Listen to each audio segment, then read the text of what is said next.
Hey guys, welcome back to LRM. I'm Tom, and this is Luke.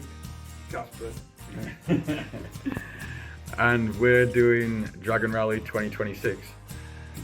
We've got a few boys coming for this rally. We just started here at the night, meeting up with Luke. We're going to do bits and pieces on Having a sensible evening beforehand. First of many, probably. Exactly, man. We've got this going, and we've got everything else going as well. So what we've got here, please enlighten us, Luke, on what we are looking I'll at. take this stamps then. Yeah. This is a 1986 1100 Sportster 30th year anniversary edition. I'll talk about all the box now. Yeah, they brought this out.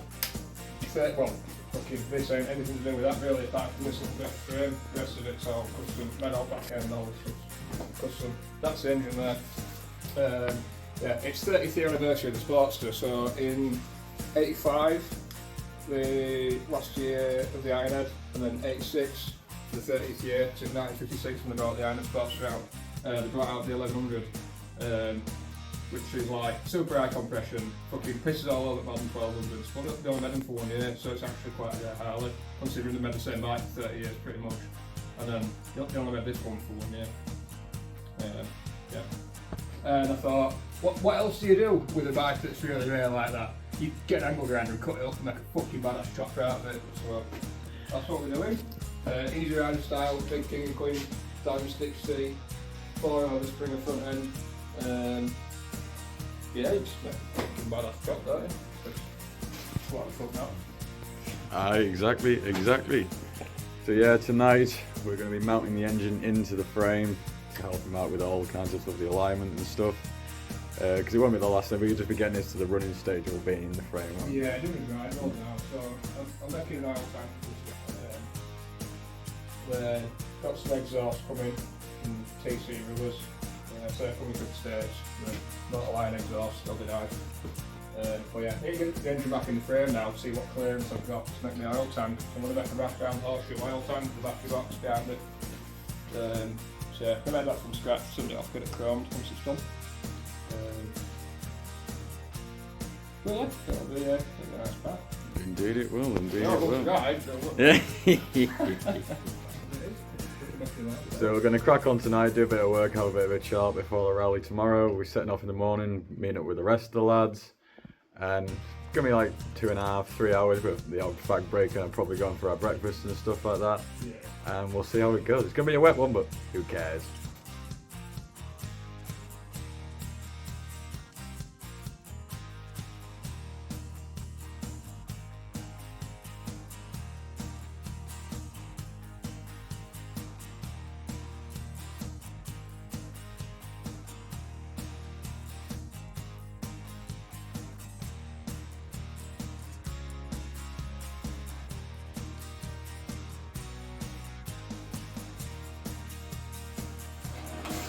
I love how easy it is for me to do that.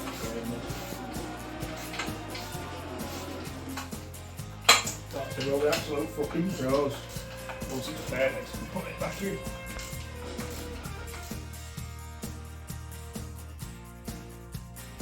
So we've here started Dragon Rally 2026. Headed off from our mate's place. Met with everybody and now we're going for brekkie. So yeah, all the bikes here. Mine's having problems starting. No idea what his electrical problems or whatever it is, I'm not entirely sure. But we'll figure it out. We'll just bump start it, it'll be fine. Nick's on his easy go, no problems there. Alternator belt might be going, we don't know yet, but it's still going. Toes on his quacker, loaded up properly. And the old boy, Joe, he's on his lovely 1949 A7. Beautiful thing, beautiful. Yeah, it's going to be a good trip, about 3 hours, something like that, back roads. Try to stay off the motorways as much as possible, and it'll be a good laugh. So next time, there'll either be a breakdown or there'll be a fuel stop. See you then. So, not where you expected to join me again. So, we got to Dragon Rally. We left Dragon Rally. But as soon as we got to Dragon Rally, my phone died. So, there is no documentation of actually getting to the rally or any other part of the rally. There's a few pictures from my mates that we'll put in at the end of the video. But yeah, we got to the rally. We had some funny bits and pieces on the way there. My bike continued to have problems, you know, it had the charger problem. I think it was either the battery had gone or water or salt had got into the wiring somehow.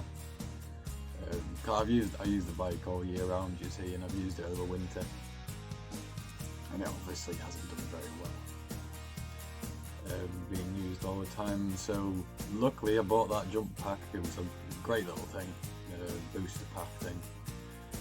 So just had to do that every time to start, cause it just wouldn't start from a dead stop anymore.